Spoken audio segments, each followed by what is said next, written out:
Wow. That Welcome is... to News and Glory. How is that for a start to your Friday morning, Thursday afternoon? Jeez. That was great. Oh, Canada.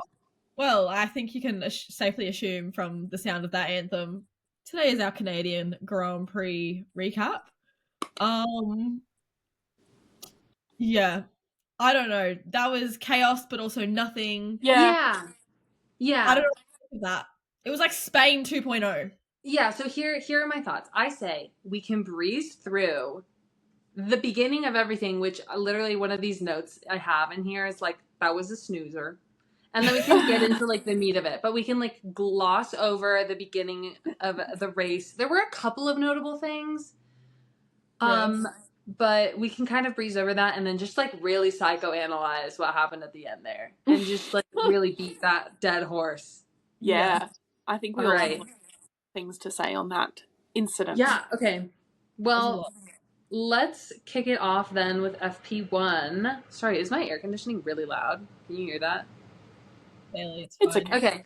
Not let you well, anyways, in FP1, the track was like not rubbered at all. There were a couple of series racing, but like everyone was spinning. Notably, Charles Leclerc spun out 10 minutes in, but we'll come back to that. But they'd had some wildfires about a week prior, which I had seen in the news. So that's always bound to like ash will rise and then it will fall. So I don't know if it'll stay up for that long or if it's just like allergy season, because that was also one of the things that I noticed was like watching free practice, the cameras, you just could see like all of the pollen in the air, and I was like, my allergy, I would not be able to stop sneezing. No, thank you. No. So take note, you'll never go to the Canadian Grand Prix. Visibly, like allergens visibly in the air? No, I don't think so. I don't want to do that. No. Grand Prix is like always just one of the freaking 4 seasons, because why did we have wildfires and allergens, pollens in the air this year? Sometimes it's flooded. Like, yeah. Last year, I actually can't talk about how traumatized I am. I saw a screenshot of everyone on inters and then Charles Leclerc on hards. I was like, I didn't need to be reminded of that. I actually didn't need to remember that. Thank you. So, FP1, Charles Leclerc, again, topic of conversation, he crashes about 15 minutes in, which he does end the session, P10, with only 15 minutes of running. So, like, as even the track was starting to get better, as people were starting to get a feel for it, he was still the 10th best. So, like, I counted that as a win.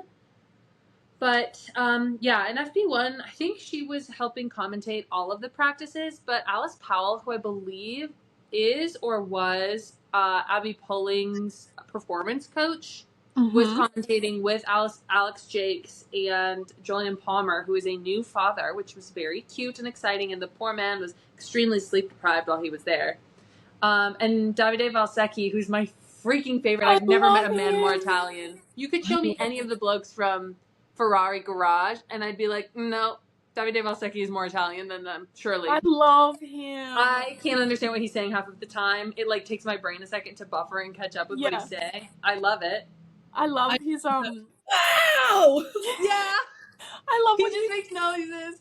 When he does his grid walk as well, and he's like, Lana Lawson. Yeah. Only Birdman. Isaac Gadjar. Yeah.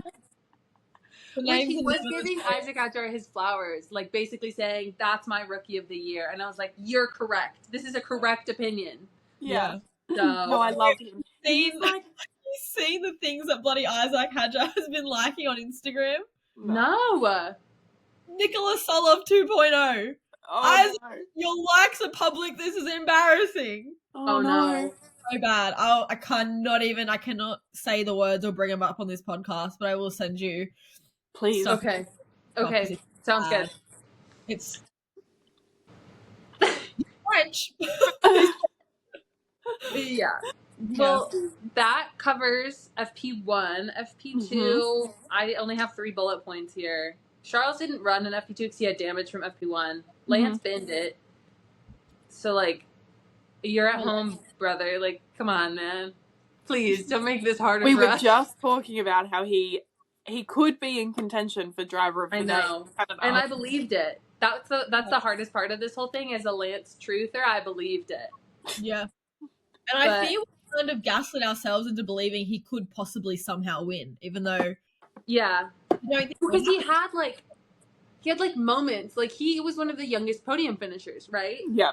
But like I was watching Podium Sundays did a series on their Instagram of which driver makes it the hardest to be their fans, and they had like a little poll in their story, and I said no, fully Lance. Yeah. And obviously Lance was number one. Like you go up through everyone, and it's like the easiest ones, and like I don't know, Isaac Hadjar is really easy to be a fan of. Cantonelli is pretty easy to be a fan of. And then it's like, it was actually very interestingly like Lando Norris and then Lance Stroll. Yeah. So, I get it. But yeah, sad, disappointing, but like not surprising as well. Accept the truth. Yeah, and then FP3, Charles finished P2, and I don't know, I was like, don't give me hope at this point. And then the McLarens really struggled in FP1, but kind of caught up by the end of FP2 and FP3. Like Lando was towards the top. Oscar was still, interestingly, around like 7th or 8th. Like just could not quite make the McLaren perform there. And then Oscar got a puncture after clipping the wall, and that sent out a red flag to just clean up the debris. And it's so interesting with like how like, let's be brutally honest, how terrible McLaren did across all of those free practice sessions. Lando very good. Was like, we suck, don't know what we're gonna do here. Yeah. Oscar's literally doing worse than Lando, and he's like, no, I don't think there's any alarm bells going. Like, it's fine. Like, hello? They were his exact quotes. There are no alarm bells. Yeah. Well, your teammate who's doing better than you has many. Like, hello? Yeah, but I think that just comes down to confidence and mentality in a way as well, because Lando, I think that we see it consistently that he is always hyper-analyzing himself, his performance, the car, and the track conditions as well. Whereas I think Oscar is kind of just like, regardless of everything, I know that I will drive well. Like, regardless of the car, regardless of the track evolution, regardless of what other people do, I know I'm confident that my driving will be at its capacity, and like I will. Like I'm going to do my best, and my best is good. Yes, regardless of all the other factors, I'm doing what I can control in the best way. And so I know that I'll be happy with my performance, even if the car's not there. Like what he can control is good. So I think that's the difference between maybe why they felt there were alarm bells and no alarm bells. Wait, can I say something that's gonna sound really cringe, but I actually think I believe? Okay, I'm scared. Yeah. I think Lando cares too much, which is like, oh, you go to a job interview and they're like, what's your flaw? Oh, I care too much. Yeah. I feel like genuinely like Lando cares so much.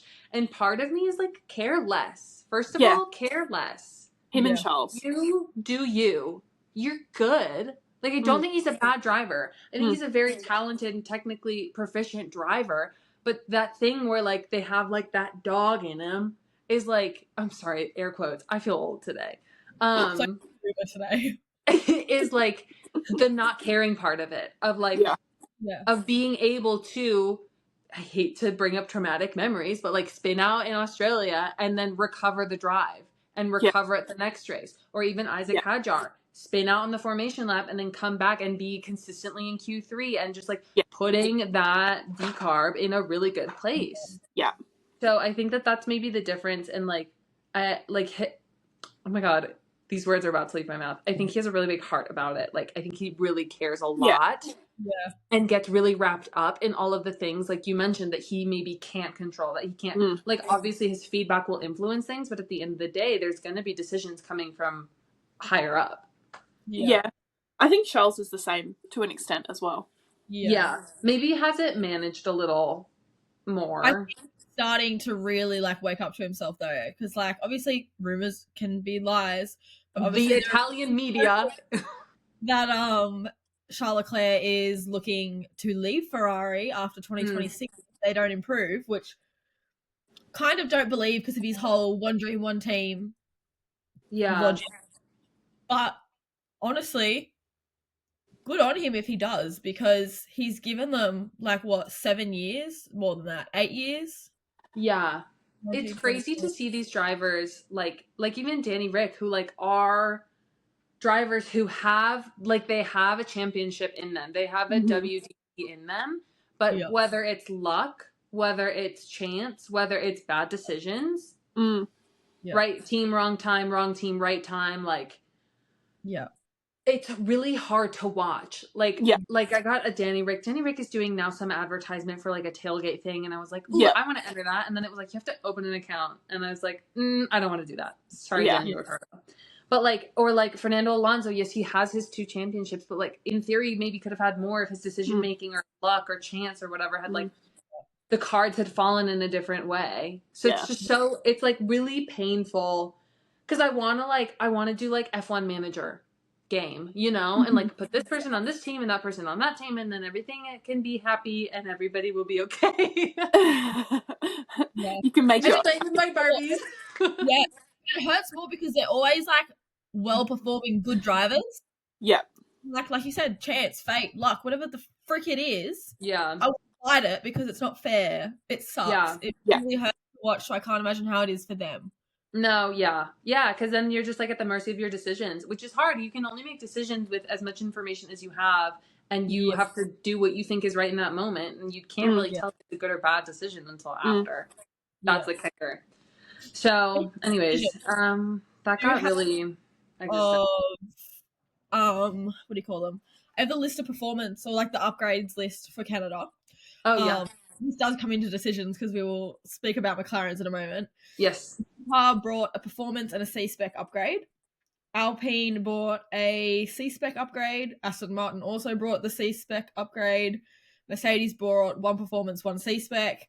And then McLaren, which is where it gets juicy, they brought 2 performance and 1 C-spec. Now, we've been speaking about this before we actually started pressing record, that McLaren fans are angry, especially the fans who can't support both drivers but have to pick or choose one and have to hate the other. I don't get. Anyway, not the point. Oscar declined the upgrades. Obviously, it worked in his favor. He qualified higher. He did perform better. Lando Norris fans are so angry. But you know what? I think Mark Webber has taught Oscar Piastri well, because this is the exact situation that started the war between Webber and Sebastian Vettel. Vettel? I'm so cold. I'm Sebastian Red Bull. That blonde little blonde twat. So that started these wars, and everyone's like, I've never seen a driver be able to choose whether they get an upgrade or not. As if Charles Leclerc doesn't do it every second weekend, but anyway. So I think that's really interesting that they brought 3 upgrades, and Oscar was like, no. But the logic was there, because if it's not broke, why fix it? Because I know that one of the performance upgrades was something to do with the drive style of it. And Oscar's obviously been doing really well with the car handling, and he's been able to actually perform with how the car's set up. I don't blame him for saying no to an upgrade he didn't need. I have an interesting piece of information for you all. I don't know if you heard this. So we have Oscar obviously under Mark Webber, his mentorship and management and stuff. But then apparently, I'm not sure how reputable these sources are, but there are multiple sources claiming that Nico Rosberg texted Lando Norris offering to mentor him, offering to support him and be the voice, while Oscar has the little Mark Webber angel on his shoulder, Nico offered to do that for Lando, and Lando left him on red. Which is absolutely insane to me. Nico said that on the broadcast. Yeah, he said it on Sky Sports. So he said it on the broadcast, so it is absolutely. Because I listen to F1 TV, because it's really hard to pick, because I'm I get Davide Valsecchi, and I get Alice Powell, and I get Laura Winters, and I get all these fantastic people, or there's Nico Rosberg. And Jensen. It's really hard to pick. This weekend. This weekend we saw, obviously Jensen Button didn't tell Nico when he was taking Jensen's shift that Danica Patrick was also on the broadcast. The videos have been so funny. The videos have been hilarious. He was so unhappy.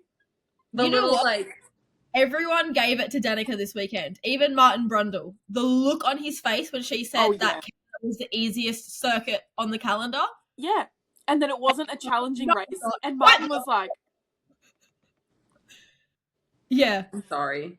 But all being Heidi's facial expressions, he was so disgusted by what she had said. He was like, what is wrong with this chick? Get her out of here. Yeah. I think she thinks lizard people are real. She like came out with a video. She needs to stay in Indy or NASCAR. She would do really well in this same role in Indy or NASCAR because that's what she knows. But she said weekend after weekend cleared that she doesn't know F1 and she just likes her lizard people theories. So maybe she should go back to that because, nothing was actually funnier than but this circuit's really easy because each corner leads into the next. Oh! The rest of the circuits do. Like, do you have to jump over a barrier? Like, what? Like horses. You have to jump to get to the next one. That's why Ferrari does well, because they're horses. Oh boy. Oh, goodness gracious. It's just puts a bad taste in your mouth, and it's not doing women in motorsport very good. Like, oh my god. Yeah, it's tough. Yeah, you win some, you lose some with the Sky Sports International broadcast. I'm quite at peace watching the F1 TV broadcast. I can't lie. Moving into the next part of the weekend, we then get into quali. This is something that was crazy. It's Q1, and Alex Albon's going down a straight, and his engine cover just tears off. It just ripped off. Yeah. They cut. What happened? Yeah. But it was crazy. They cut away from him, and I see him, they pan away from him, I see him in the back, I'm like, did his car just explode? I'm like, hello? What's going on back there? And then they don't talk about it for a second. I'm like, well, hello? Then I'm rewinding to see it again until I catch up with the broadcast, and then when I catch up with the broadcast, they finally put it in the slow-mo, dramatic tearing of the engine cover and everything, and something like that crazy as well. I can't remember what it was, but something happened in the background as I was sort of following the leaders. I was like, hold on, can we focus on these? Oh, there was an Alpine who spun. Yeah. And I was like, hold on, let's go back here. Hello, and I'm like, how do these cameramen for this broadcast not go, hey, no, we need to look at this? Yeah. There's actually more important action happening. Yeah, these leaders aren't going to do anything. They're not going to move. Let's look at that spinner down the back. Yeah. Let's 100%. Other things. Yeah. Yeah, so that obviously caused a red flag to clean up, and which I loved. Alonso, and surely your mom loved, was at the top of the qualifying standings. It was just Q1 and whatever, but it was fun. It was nice to see. Good to see your name there. Stop the clock. Yeah, no, he did. They qualified really well. The Aston Martin with Alonso did a really, really good job.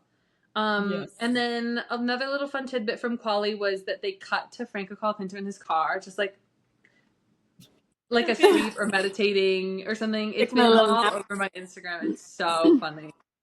I was like, brother, you're in an F1 car. Wake up, please. I know you say it. I need you to get in the zone. It's all too much. A little Franco Colapinto. Yeah. So then, whatever. We get to the end of qualifying. Isaac gets into Q3 again. Love that. Rookie of the year. And Lewis actually out-qualified Charles in terms of the Ferrari POV. So, our starting grid was the top three were George, in this order, George, Max, and then Oscar. Mm-hmm. So that takes us through quali, and then we get into the race. The race was a very snoozy, quiet, chill race until the very end. Yeah. There was literally I was writing about the pollen, and then I was writing about pit strategy, about overcuts and undercuts, and then so let's get into some of the radios, because Strauss has a back and forth with his engineer, and he goes, how do these tires feel? And Strauss goes, no, they're good. They're good. Can we do plan C? Which everyone was speculating was at a one stop, which apparently some of the cars in the back of the field did.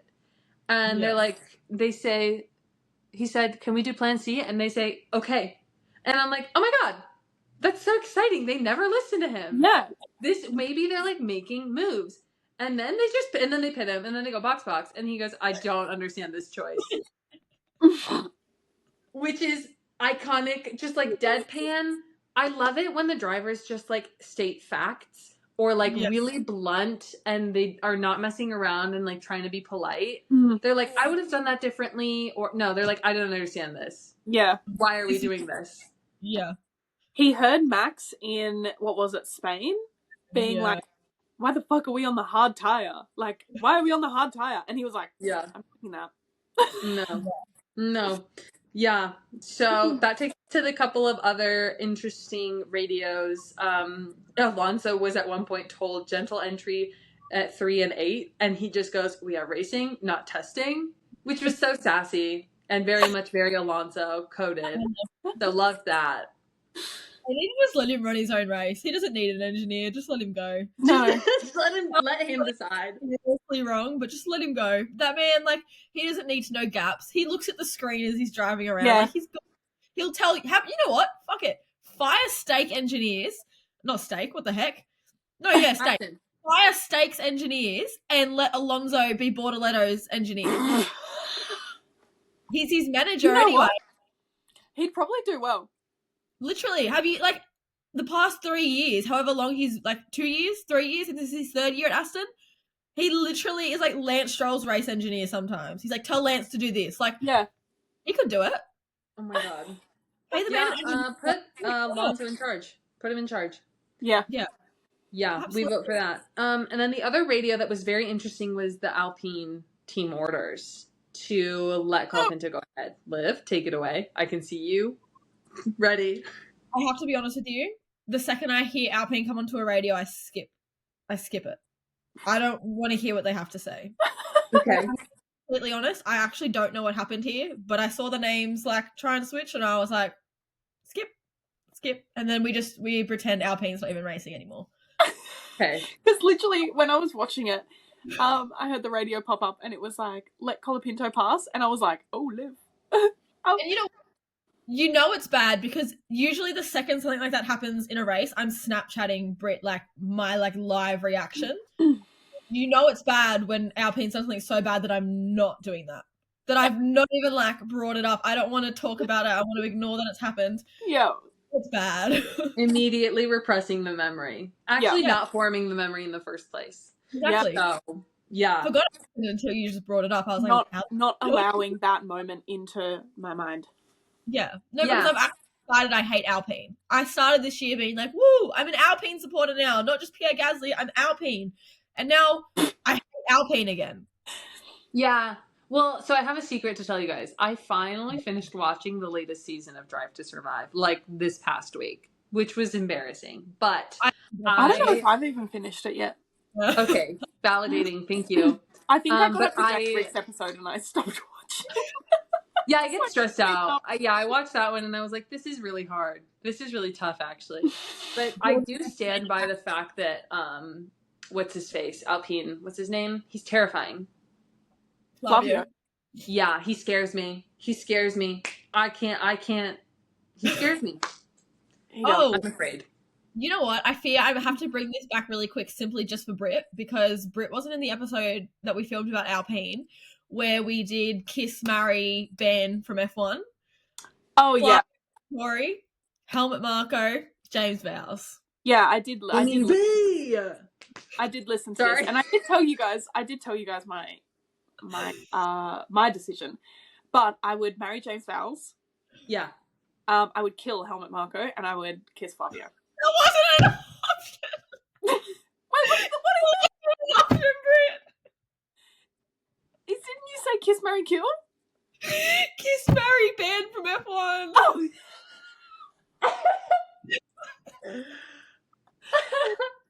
Okay, well, it still stands. Fuck your rules. I'm killing him. I actually don't care what the rules are. She got the Flavio Briatore approach there.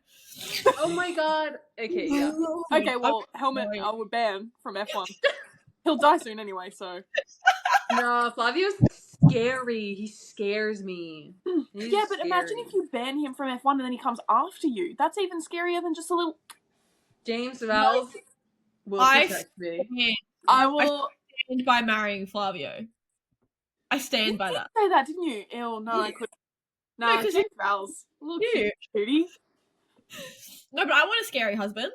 Because, like, imagine all the people that fuck with me, he could just scare them off. Yeah, but you'd be married to Kingpin. That's fine.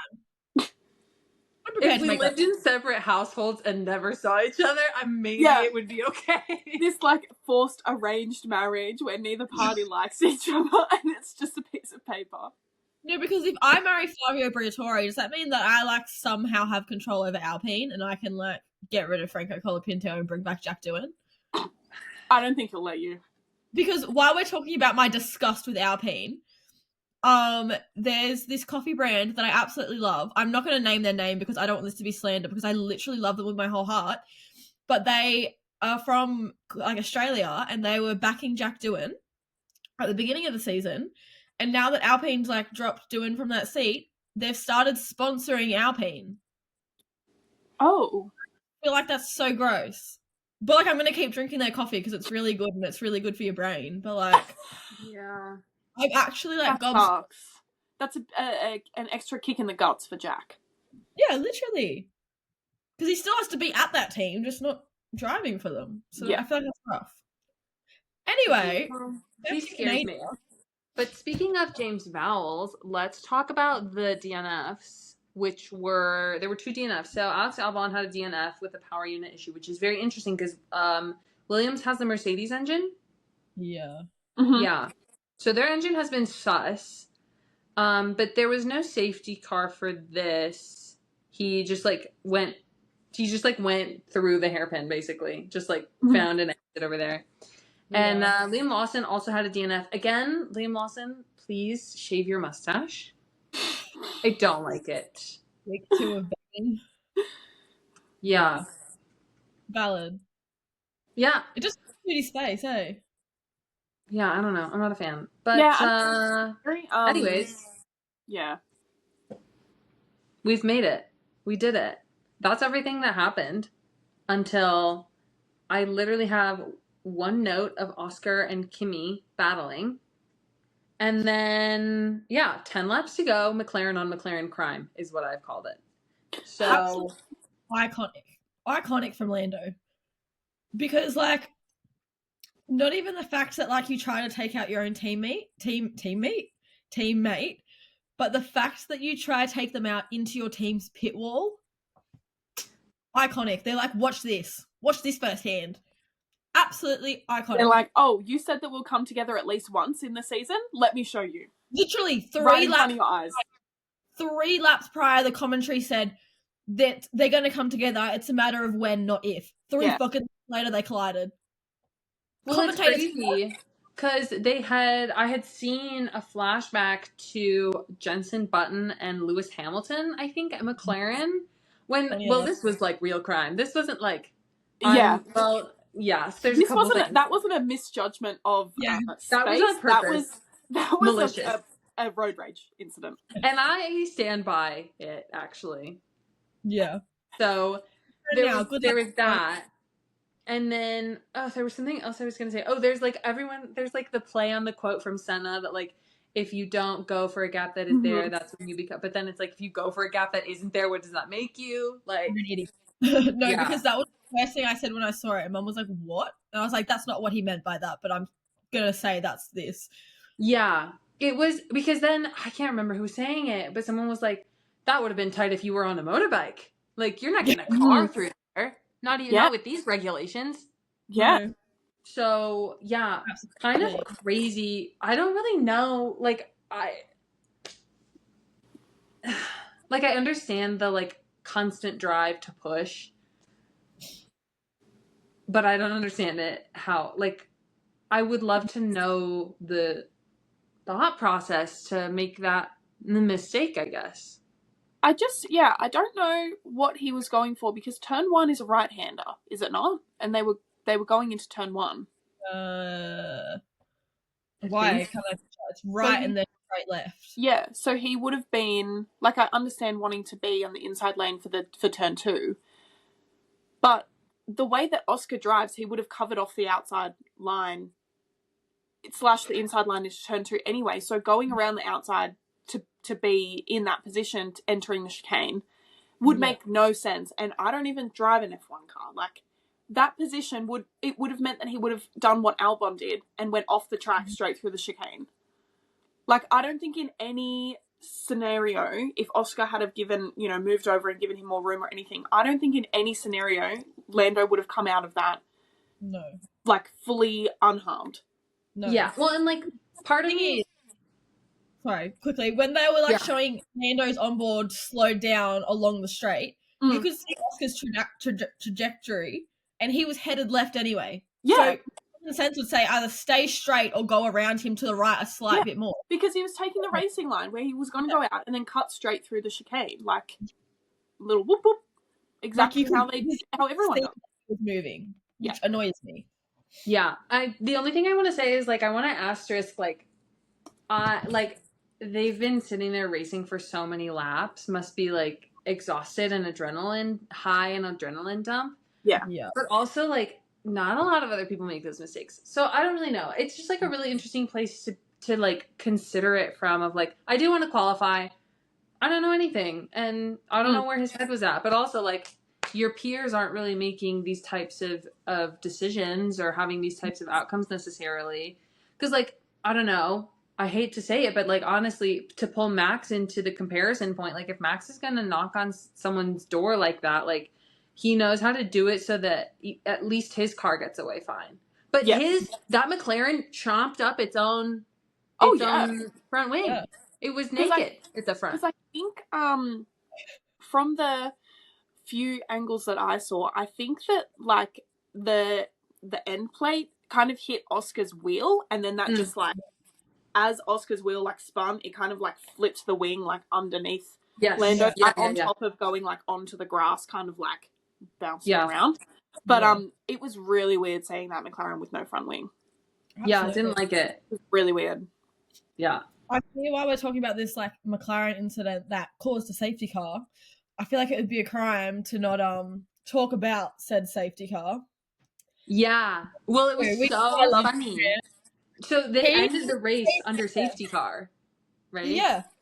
George Russell is literally a terror. He's turned into like Red Bull Sebastian Vettel, and like this hat looks terrible on me, but we saw after qualifying he was like making like sly, funny, joking remarks about Max doesn't have as many penalty points to play with as me. And we all thought, sassy. We thought, you're funny, George. That man was serious, because why did he keep slamming on his brakes on the safety car to force Max to overtake him? Yeah. Trying to get Max banned. Yeah. Well, it was crazy, because then naughty. Red Bull was going to protest the win because of that behavior. They were going to contest it. Yeah, I think there were a few drivers under investigation after the race had concluded. Max and George, I think, both being one of them. Which I don't think anything came out of, like, any difference to the point, the standings came out of it. Yeah.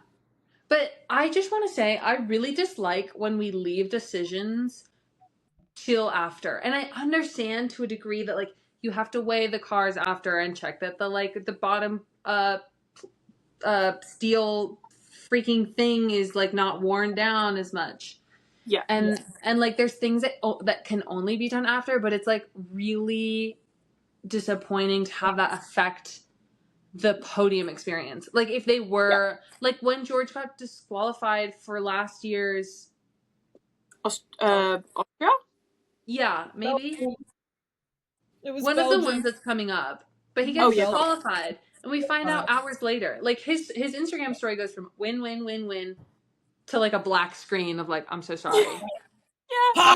Like that was one of the funniest ways that a race had ever been spoiled for me, because I woke up like it was an overnight race, and I didn't go on Instagram or anything to watch it before I watched it in the morning. I woke up at like 6 a.m. I was watching the race at the gym. I was like, cool, George wins, amazing. And then I come home and it's like 3 hours after I've watched the race, and I'm flicking through the stories and I'm like, ha ha ha ha ha.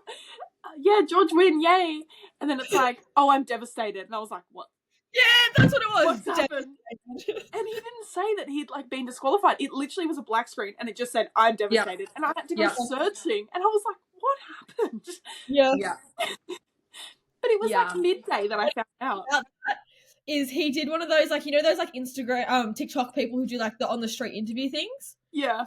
He was doing one in New York when they were there for like the F1 movie premiere. Yes. And he's the F1 fan. And the dude asked him, he was like, "How many F1 wins do you have?" And he was like, 5. He wasn't like hiding that he took, like, he counts Belgium as a win. He was like 5. Yeah. Which, fair enough. I would too, because you still won it.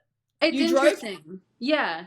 Because, like, Leah Block says something really similar in the F1 Academy show where, like, yeah, maybe I got a 5-second penalty for that, but I crossed the line third or something. Yeah. Which, like, 100% true. No one can ever take that from her. No one can ever take the fact that George crossed that line first. Yeah. Did he later get disqualified? Sure. But that moment was his. Yeah, completely. And you know what? I feel bad for George Russell because anytime he wins, that is never the headline of the weekend. No, and it makes me, and I want to talk about that. I have notes on that because Toto radios Kimi first. Yes. And that, or maybe that's how the broadcast played it. I don't know which chronologically happened. Whatever. The broadcast played Toto's radio to Kimi first when George won. And I don't know if it's like negotiation tactics because his contract is coming up and he doesn't want to pay George as much money or something. But, like, can we actually let George's wins be about him and not about everybody else? Like, I understand the McLaren drama, sure, that was always going to be talked about. But, like, yes, it's exciting for Kimi and I want to put him in my pocket and he's a little Italian angel, right? Like, 100%. But, like, that is secondary to the fact that George Russell won. Yeah. He won. Can we talk about that? Like, definitely. And he won because he drove well over the weekend as well. It wasn't like from luck where he timed the pit stop in a safety car and then he came out first and then that's how they finished the race. Like he pushed all weekend and it all paid off at the end of that. It's not just like this weekend. He's been driving well. Like he's been driving so well. He's been on so many podiums. He's been up there. He's in so many points. He's in the top 4 in the WTC. Yeah, I think so. He's above both Ferraris. Yeah, well, I know that for sure. Yeah. But, like, it blows my mind because I think I'm kind of a psychic because I've literally been saying since the Monday before the Canadian Grand Prix, I was like, George Russell's going to win Canada. Yeah. I don't know why. What, because he won last year? Well, doesn't your mom sometimes have that where she'll, like, predict things? Well, you know what? Mom has genuinely predicted podiums, like, word for word before. I can't remember what race it was, but it was really weird, and I thought nothing of it until afterwards. But the day before, he was like, Carlos Sainz, constantly talking about Carlos Sainz, and I was like, weird. And then the next one, he just kept talking about, like, Oscar Piastri. And then, maybe it was Hungary. No, because that was Lando. I don't know. And then he was like, Max Verstappen, whatever. Whatever the 3 drivers he was speaking about, it was 3-1. This is the exact fucking podium order. Yeah, that's crazy. And my kid's a creep. How does he do that? Runs in the family, the prediction gene. Yeah, literally. How are we good at this? Scary. Yeah, but I don't know. I think it's kind of a bummer to see George not really get the attention that he deserves for doing something attention worthy. Yeah. I did giggle because we got another iconic George radio where Toto was on the radio to him and he's like, "Great job, George. You know, good day, really good day today." And George just goes, "Good day, sir." Yeah. He's such an old man, but like with like a really angry creature trapped inside. And it gets out sometimes. Yeah. Like when Toto radioed him the one time. Yeah, and he's like, "Don't talk to me under braking." Yeah. And it's so funny. I think we spoke about this on the podcast, how that like interview came out where George like admitted his dad was abusive growing up as well. And like it all makes sense why he's so much like Max and like aggression and like insane. Because his dad's so different about it. Like I feel like Max is very maybe he's just Dutch about it and George is just British about it. I think George is so posh British. He's from like King's whatever. So, like, I think it also comes down to their teams as well because you know, Red Bull obviously had Seb They do had all of that another in terrorist. their years, so they're kind of used to it, and they're like, yeah, that's kind of what we're known for, is like being aggressive, and like we love aggressive drivers, like getting your elbows out. Whereas Mercedes is a bit like, be aggressive, but be strategic about it. Yeah, be clever. Yeah. But like George he's so smart too. Like he's kind of got that mental edge in the car that like we see from like Carlos Sainz sometimes. Yeah. When he gets attention, which he doesn't now because he's in a Williams. Mm-hmm. Go Williams. But it's like really interesting to see them like think, and I think that that's the edge that Charles Leclerc is starting to come up on, of like thinking about things in the car too, not just like saying yes to everything. And I think that unfortunately that might be why, like, another driver who has like a WDC in him, and like, oh, like I want to grab, if Ferrari was like a cat, I want to grab it by the scruff and just kind of like shake it a little bit. Don't shake your animals, but like this hypothetical Ferrari animal of mine, like I want to grab Ferrari as an entity and just like shake a little bit and be like, you guys, just please do something. Something. Also, me that you guys saw the video from Media Day in Canada where I think it must have been Sky. I know somebody was asking George about like after Spain, after the incident with Max, everything, like, did you guys make up, whatever? And he was talking about how he ran into Max at the airport. And like the way he was telling this story made it sound like, oh, cute. He was like, yeah, like he had his baby and everything, and they were going through security, only to end the story with how annoyed he was to be waiting behind them because they took so long because of the baby and everything. And I was like, funny. Not where I thought this story was going, George. That's like so funny. And then it was just like I was stuck behind them. I was like, oh. But that's so George, though. George and Alex do that with each other all the time in media interviews, where like Alex will be saying something and then he'll immediately, the last thing he says is like a put down on George. Yeah. Or and he's like, yeah, but it could have been worse. George got a penalty and I didn't. That's so funny. Or even same Media Day as well in Canada. Alex was telling a story and he was talking about, he started off with like how there's like, you know, the lake in the middle of the circuit and like you don't know what's in there. And he slowly started trailing off to like talking about Jaws. And the sentence was like, I'm sure that's what cars that I'm coming up behind hear, like the Jaws music, like the like he was like, I'm sure they hear that when I'm like coming up behind them on track. And I was like, oh my god, how did we get here? Like, I love Alex Albon. No, literally, he's so funny. I was gonna say something. Oh, I was gonna say something else about George. George pulling off his helmet to reveal a headband. I'm so glad he got that after whatever race that was, Brazil or whatever. I don't know what to make of it, but I think I like it. Yeah, that's not the first time he's done it, is it? No, he's been doing it since last year now. Yeah. I don't know if he's done every single race, but he's been doing it since the sweat on the visor incident where he thought it was raining. He now pins his head back in his visor. Oh, George. What a little sweetheart. Like, are you kidding me? It's okay to be sweaty. He's just so embarrassed. He's not risking, like, calling out for rain again when it's just sweat. Rain at 10-12? Yeah. Hey, babes. Just your hair. That's so I feel like F1 Academy while we're here. Sorry, we're turning this into, like, an F1 Academy podcast, too, because this was their debut Canadian Grand Prix. And this... the whole weekend was absolute chaos. Crazy. No, it was crazy. Yeah, well, there was 3 races. Race too. Yeah. Yeah. Race 1 was meant to be Miami's race 2. So Chloe Chambers was on pole. Chloe Chambers. Poor girl. It was a Campos front row lockout into turn 1. Her birthday. I know. Literal terror for the poor girl. Came together. She maintained her lead until she got black and orange flags, but then she ended up dropping right back with a teammate. And you thought, oh, well, Maya Vleg, terrible weekend as well for Ferrari. Good Lord. She came into the weekend leading the championship by 1 point. Just 1. And practice, she had an issue with her car. They thought they fixed it. Qualifying, same issue happened, and they couldn't even figure out, well, I think it was the same issue, but they couldn't, like, fix it. They couldn't figure out what was going on. And then she qualified like 12th, something really crap, which is not like her. And then late race 1, she finished way down the back. She started way down the back because she also qualified bad in Miami, lost her championship lead to Dorian Pun, and then race 2, Emma Felbermeyer got her maiden win, disqualified. Oh no, sorry. Race 1, she was disqualified for being underweight. Came back in race 2 to get her maiden win.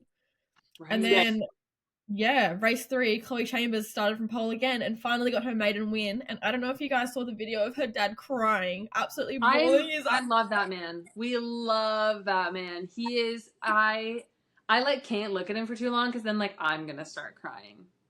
And did you he loves his daughter so much. Awesome, like my daughter or something on his shirt on Father's Day. Oh yeah.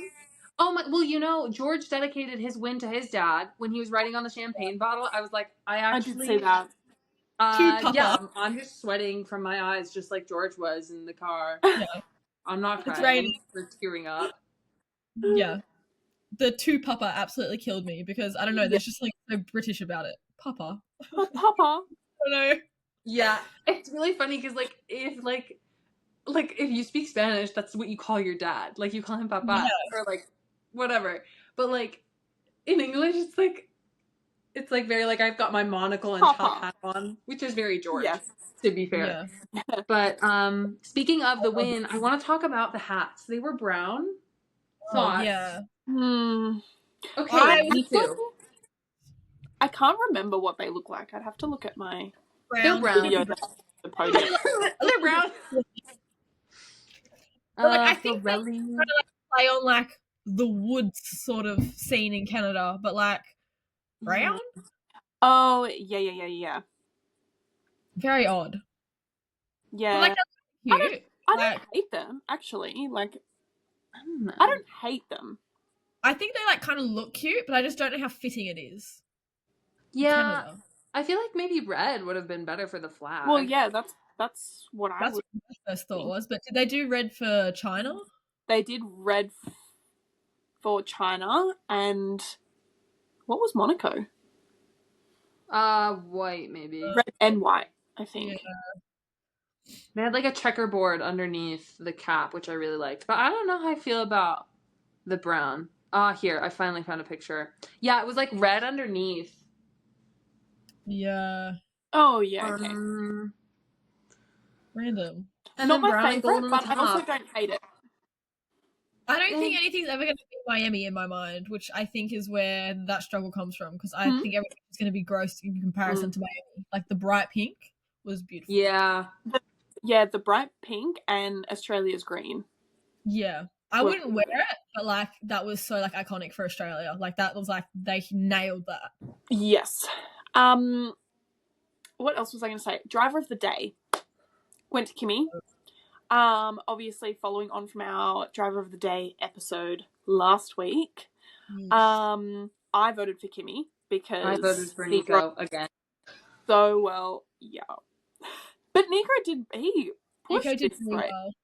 Top 10 again. I think he was like what, P8? Yeah, P8. He went P13 to P8. Yeah, that's so good.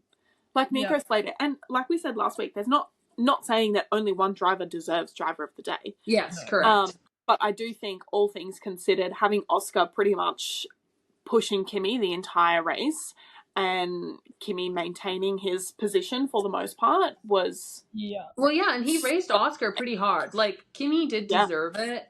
But then, I don't know, I get in this place where I'm like, you're gonna get a podium anyway. You know? Yeah. And it's like one of those things where he started P3, finished P3. Like, he just held it. You know what I mean? Which, I mean, can't really be that hard with the McLarens crashing each other out behind you. Yeah, which was I'm still reeling that. Yeah. But like I would have voted for George because, like, yes, he started P1, finished P1, but, like, he had a stellar weekend from start to finish. Like, he did a really good job. But the move under safety car on Max was just really grubby. Yeah. I don't want to support that because that was really, really grubby. And I don't know whether it was you've only got one penalty point, let's fuck with you and get you a ban, or this was like you effed me over in Spain, let's see what we can do to you. I don't know what it was, what that was about. Yeah. I think a few little things.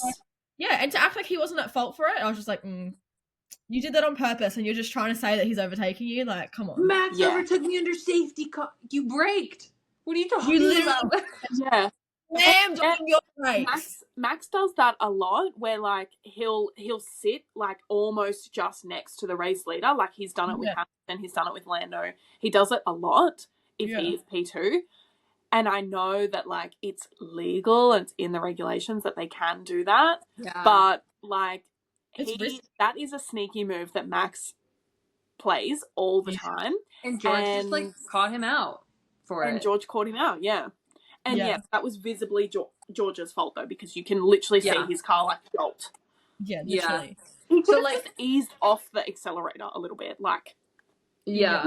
Why do you have to brake? And like, if you want it's hard because like both people like, should Max have been so close to being overtaking under safety car? No. Should George have slammed on his brake? No. Is everybody a little wrong? I think so. Yeah.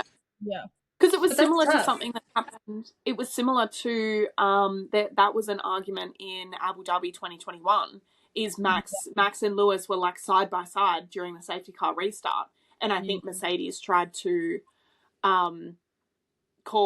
get Max investigated for overtaking under safety car because he got ahead of Lewis or something. Or I think it's nice that it's not illegal because I think it makes everything a little bit interesting, especially when we get to Abu Dhabi. If we have a championship fight, I think it makes it a bit more fun. Yeah. And as long as you're definitely not actually like past the limit on safety car, fair game, intimidate your player. Like, this is a technical sport. I don't know. I think it's so funny, me going back to media day again. Can you tell I'm a journalist? But in media day, journalists were like harassing Max, and he is so unbothered. They were like, you know, like you only have one penalty point left. Like your points don't start resetting until Mexico. Like this is going to be a storyline for most of the season. And Max is like, maybe for you, not for me. Like I don't care. I'm not changing my drive. Yeah.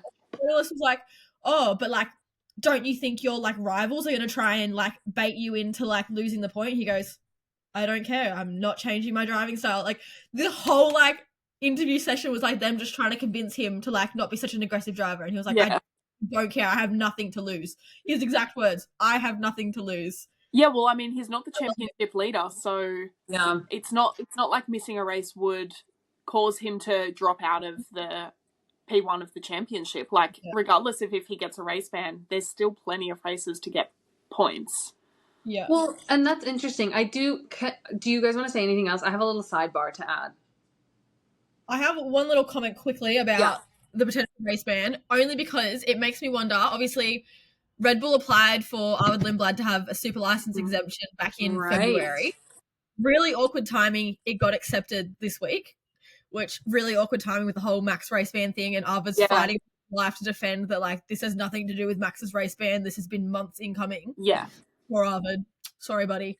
But it leaves the question of who is going into Max's seat.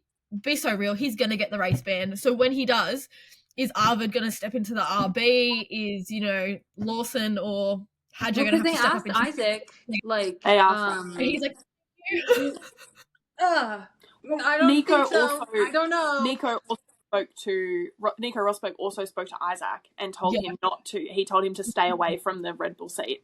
Yeah.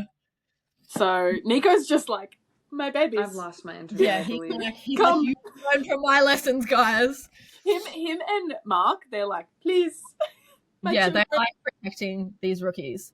And it's like, it's so interesting. I kind of like, I know it won't happen, but I kind of want to see Arvid Lindblad have a stint in the Red Bull. Yeah. But I don't think it'll happen, but I also then obviously get scared that's going to ruin his career. But this kid is an insane driver.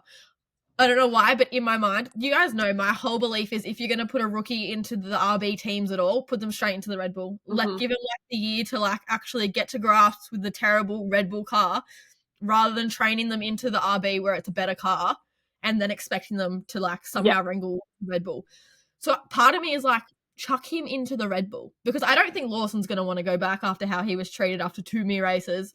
Isaac's made it clear he doesn't want to go to the Red Bull. Yeah. So put Arvid in and see what he can do. Like, I reckon. Or anyway. Soph? Yes. After my brief hiatus when my internet was flickering in and out. No, I wanted to talk about how people were saying like, oh, well, if Max times his penalty point to get the race ban for Canada, he would have been able to go to the 24 Hour of Le Mans. And I do just want to side note, because, where Ferrari may not be performing in Formula One, they sure are performing in WEC. Ferrari Hypercar won with Robert Kubica behind the wheel, which is very, very cool because, and I didn't know anything about Robert Kubica, who is also apparently Monegasque.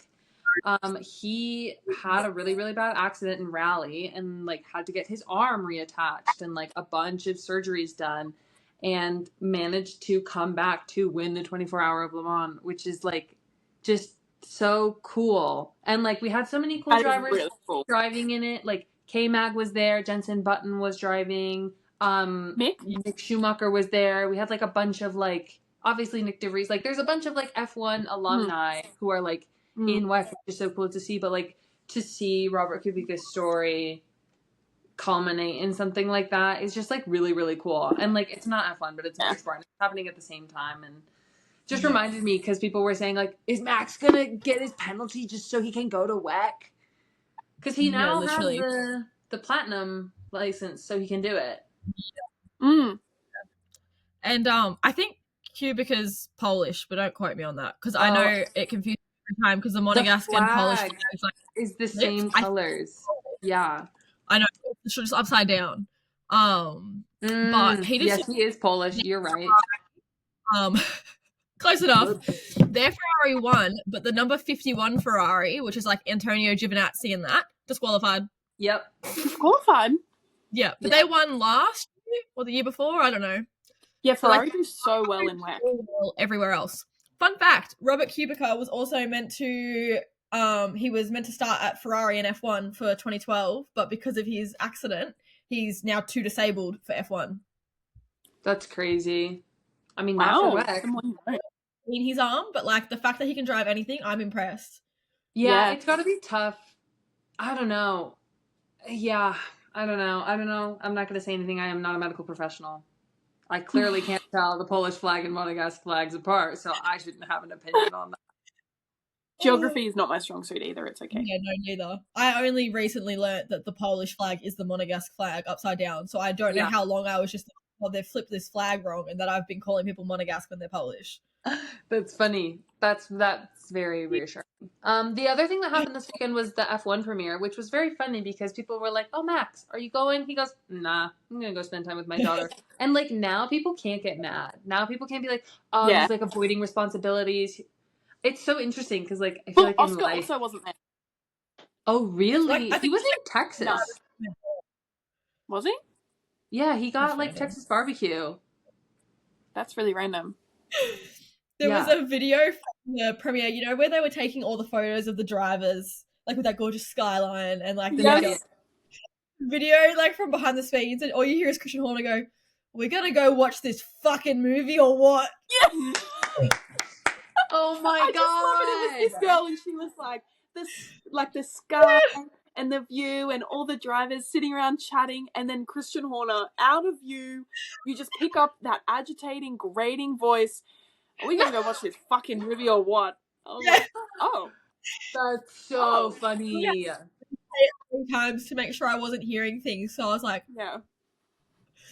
so iconic. Laura Winter's dress for the premiere, out of this world. Out of this world. She looked amazing. And it was so interesting. They had Hannah Berner there. Hannah Berner, I love Hannah Berner. She's from one of my favorite reality TV shows. She is also on a podcast and has a whole life outside of that and is very funny and is a comedian and had a Netflix special. Whatever. I'm a big Hannah Berner fan. Yeah. She looked amazing. Play.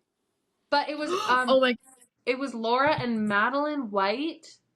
And who I think is just an influencer, and Hannah Berner, who's like a comedian influencer, has her podcast, was on reality TV.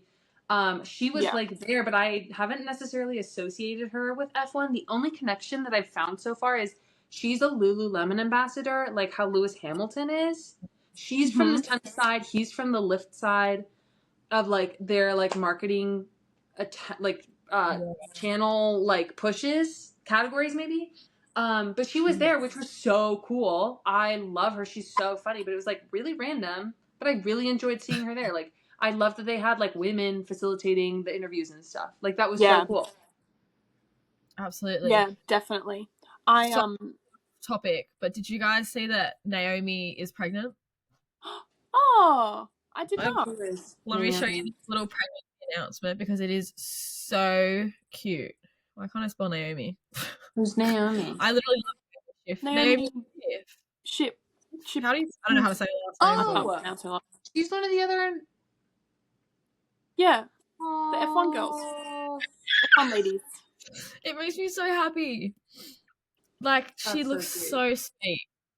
I saw it on Instagram literally yesterday, and I absolutely like crashed out with happiness though, because That's so nice. she just deserves everything in this world. I swear. Yeah. Yeah. It's nice to see women win. I am very excited for to watch the F1 movie. I'm also glad that in every single premiere that I've seen, which has been like both the American one and the ones that have happened in Australia, they have invited sports and F1 creators and a lot of women. So Cool. big slay to all the content creators that have worked so hard to not only get themselves to a point where they're invited, but also create such a like presence in the market that they are now being invited to these things and are now breaking down the barriers between like F1 and content creation. So big slay to everyone. I'm talking Kimmy, Amy, who else? There were Paddock 43 podcast. They were invited to the Australian premiere as well. Oh, Paddock Project is at the New York one, which is so cool. Love them. Yeah, and then other ones in New York. I mean, they had Lizzie, which I mean works with F1 TV anyway, so she'd obviously be there. Madeline White, who yes is an influencer, but she has such a love for F1 and talks about that so much on her page. So big slay there. She's also releasing her pajamas soon. Yeah, they look so cute. They look super cute. I know they'll be so expensive. Getting married soon, I think. Yeah, she was on her Bachelorette. I think she's stronger than me. Yeah, she like posted pictures afterwards, and I was like, they had a good time, but I'm not strong enough to have that good of a time anymore. My body can't. No, my body can't. Yeah. I'm a jealous person, but like that would actually like send me spiraling. I couldn't do like the Bachelor or stuff like that. Like I feel like people are so like narky. I don't know if that's the word, but like I couldn't be in that environment. It's a certain breed, I think. But yeah, amazing job. Slay. And yeah, that'll be us one day. Yeah, it will. But yeah, the F1 movie premieres on the 28th of June for Australia, I believe. I think we get it on the 26th. I'm very excited. I want to get the popcorn bucket helmet thing. We don't get that here. No, I think we get a helmet cup. We get the helmet cup, but that looks fucking lame.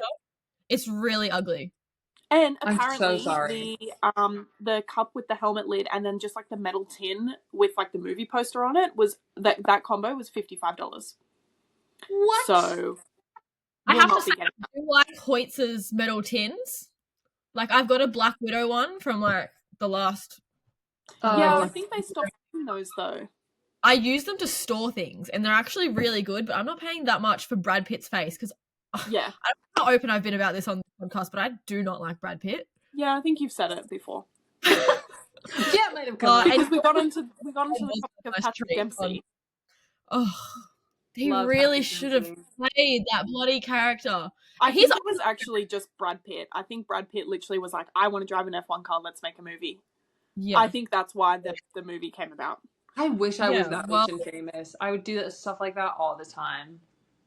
From what I have seen, apparently the only like female like engineer or whatever in the movie like makes some like massive mistake, and she's the only one to make an error, and that's really annoying that it had to be a woman to do that. Yeah, I'm nervous about it. I'm nervous that it's going to like. I think I'll enjoy it, but I think I don't know. I'm like nervous about how realistic or plausible. What's making me the most nervous is how adamant Carlos Sainz can't change his comment on the movie. Every time he's asked, it's if you're an F1 fan, you'll probably see how unrealistic it is and like not like. But if you don't care about F1, you will love this movie. Yeah, and which is what everyone has been saying after the premiere. And there was one of the creators that I follow, Ashley. She was saying in a interview after people were getting their thoughts and stuff, she was like, I loved it, it was so great. She said, I do not like that the love interest was an engineer, and I think that may impact. Like, I don't like how that presents women in motorsport, but overall, the movie was really great. And also, they had Simone Ashley from Bridgerton. I love her. I'm obsessed with her. They had her in the movie. I believe she was playing one of the wags, and she was like one of the only female people of color in the movie. And after everything happened, once they got to the final cut, they told her that they were cutting 90% of her scenes, and she's only in it for like a little bit, and now she's not as big of a role as what they originally said. So people are not happy. Yeah. And you know what's really disappointing about how much like negative stuff is coming out of this movie? It's breaking my heart because Ruth Buscom played such a large role. She was like an advisor for this movie. Was she? So this could make her look bad, even though like I don't know if it's necessarily her looking bad or whether the directors have just decided to cut stuff. Yeah, well, I mean, Lewis was also a producer, and people have said like, how did Lewis let this in, like this unrealistic moment? How did Lewis let that in? Because he's meant to be there as like a realistic advisor and be like that. Like, so I think that to an extent they only have so much power. Yeah, I fear they remove their name from this.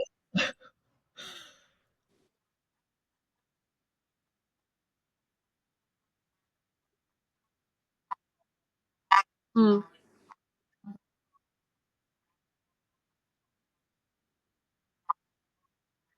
Mm.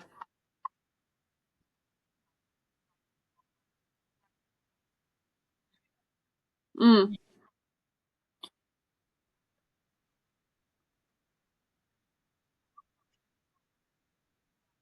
Yeah.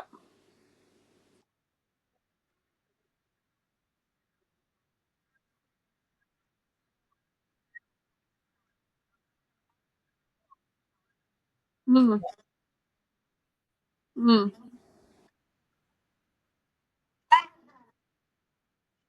Yeah.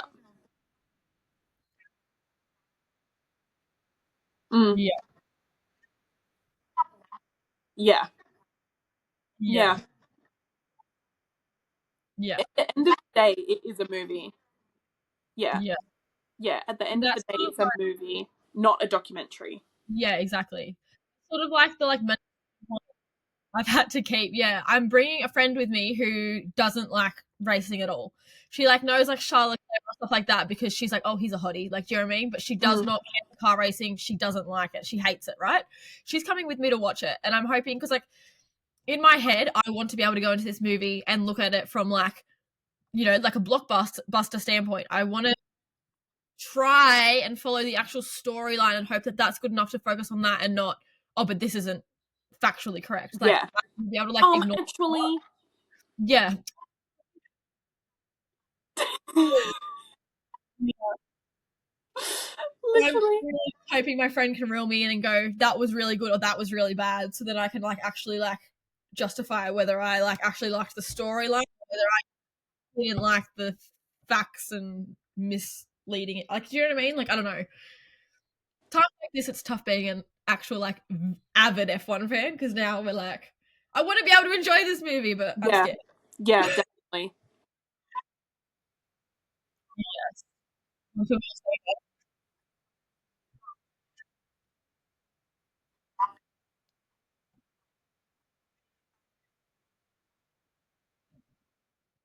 Open it. Absolutely. I think mine are. I was gonna say, Hey, we all have a steak one. do I have a steak one? Yeah, I have a steak one. I don't think I do. Oh, I thought you did.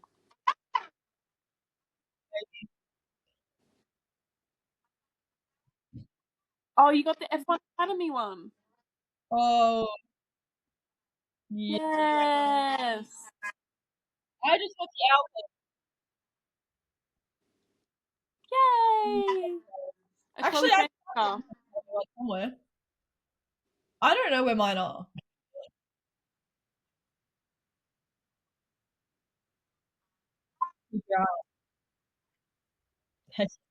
Chuck Chloe. They're haunting you. Yeah. I think I've got like Mercedes ones in the ones that I've got. Yeah, I have the F1 Academy car, and then I have Mercedes, McLaren, Ferrari, and Stake and Williams. Yeah.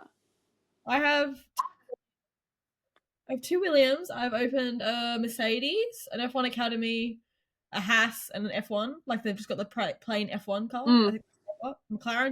That I don't know. I just want the Alpine. Yeah, I went hunting. With the little. I bought. Yeah, I bought 2 like blind, and I opened them blind to get the experience. And then I think I got the Williams and the Stake, and I was like, okay, well, I want McLaren and Ferrari, so I went hunting, and I went to 4 different stores, and I scanned every single one in the box to try and get the 2 of them. The app, because the app I downloaded, you can only scan 12 packets.